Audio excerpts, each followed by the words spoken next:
Bonsoir, alors ce soir, un flash VHDL sur les attributs des types et des signaux. Alors c'est quelque chose d'important parce que ça va nous permettre de connaître par exemple l'existence d'un événement. Et l'existence d'un événement, c'est typiquement ce qu'on utilise quand on veut détecter un front montant d'horloge. Donc ici, on va comprendre d'où vient la propriété qui nous permet de déterminer l'existence d'un front montant d'horloge dans tous les systèmes synchrones.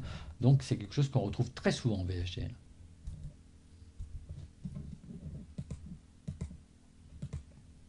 Alors, attribut, qu'est-ce que c'est qu'un attribut? Eh bien, c'est une caractéristique qui est associée à un type ou un signal. L'intérêt, c'est de connaître la façon dont évolue le signal et typiquement de détecter un front montant d'horloge.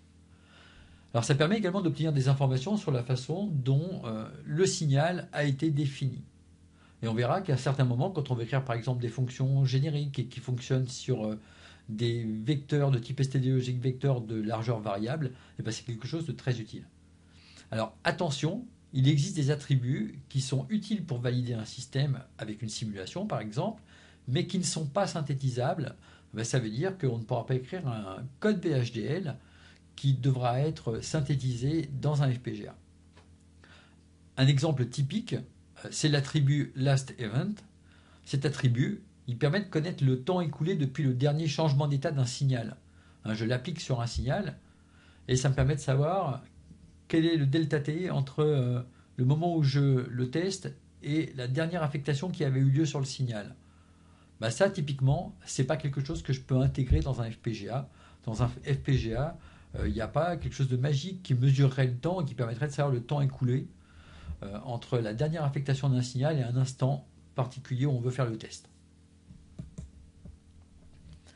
Alors on a besoin également de définir un peu de vocabulaire, et un point de vocabulaire important, c'est une transaction. Donc transaction, ça veut dire que c'est une opération qui modifie ou qui affirme la valeur d'un signal. Donc ça veut dire qu'il y a transaction lorsqu'un signal subit une affectation. Et cette affectation, elle peut très bien ne pas changer la valeur du signal, tout simplement parce que je réaffecte au signal la même valeur que celle qu'il avait déjà avant l'affectation. Alors des attributs. Des attributs, il en existe qui sont liés à la déclaration d'un signal. Par exemple, pour les types énumérés, on a des attributs qui permettent de connaître la position d'une valeur dans le type énuméré, qui permettent de connaître la valeur à une position donnée dans le type énuméré, de connaître la valeur suivante d'une valeur dans le type énuméré, etc.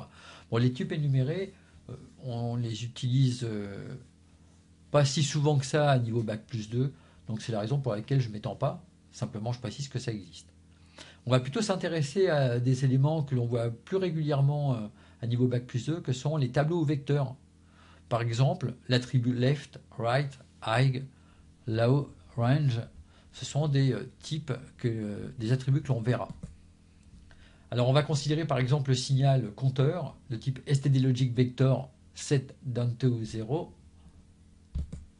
Et par exemple, compteur attribut left, ça vaut 7. Effectivement, c'est ce qui est défini par la gauche de la déclaration du vecteur. C'est l'indice de gauche. Compteur attribut right, ça vaut 0. Effectivement, c'est ce qui correspond à ce qui est défini au niveau du range du côté droit.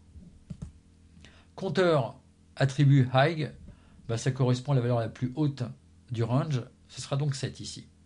Compteur attribut low, ce sera la valeur la plus faible du range, et ce sera donc ici 0. On peut également obtenir le range d'un signal avec, ici, pour le signal compteur, compteur attribut range, et on obtiendra 7 down to 0. On retrouve ce qui correspond à son range ici au niveau de la déclaration. Alors il existe aussi des attributs qui sont liés à l'évolution d'un signal.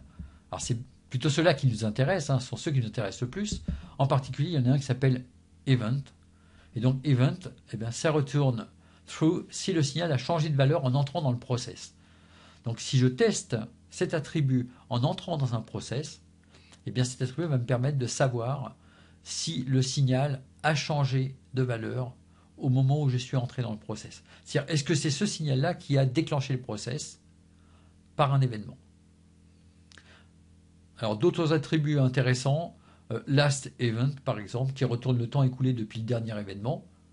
Ça retourne un temps, donc ce n'est pas synthétisable, ça ne pourrait être utilisé qu'en simulation. Un attribut très utile, c'est l'attribut last value, qui retourne la valeur du signal avant le dernier événement, c'est-à-dire juste avant l'événement qui a permis de rentrer dans le process quand il s'agit d'une entrée dans un process. Alors, l'exemple fondamental qui nous intéresse pour pouvoir réaliser des compteurs, par exemple, n'importe quel système synchrone, eh bien, c'est la détection du front montant ou descendant d'une horloge. Pour faire ça, généralement, le signal, on l'appelle CLK pour clock, et on va donc utiliser une équation booléenne qui nous permet de déterminer si oui ou non il y a eu un front montant sur le signal. Et typiquement, eh bien, ça supposera qu'en entrant dans le process, on a eu un événement sur CLK. Donc dans l'équation, je commence par voir apparaître un CLK attribut event. Et je regarde quelle était la valeur précédente de CLK. Pour qu'il y ait un front montant, il faut être passé de 0 à 1. Donc la valeur précédente, c'était 0. Donc CLK attribut last value égale 0. Et également, pour que ce soit un front montant, il faut qu'on soit passé de 0 à 1. Donc AND CLK égale 1. À l'instant où je fais le test, je regarde si en plus mon signal est égal à 1. Donc si toute cette condition est vérifiée, eh bien ça veut dire qu'au moment d'entrer dans le process, j'ai eu un front montant sur mon signal CLK. C'est donc ce qu'on utilisera pour pouvoir réaliser des process synchrones et donc par exemple réaliser des compteurs ou des machines à état synchrone. Voilà, c'est la fin de cette vidéo. Je vous remercie de l'avoir suivi.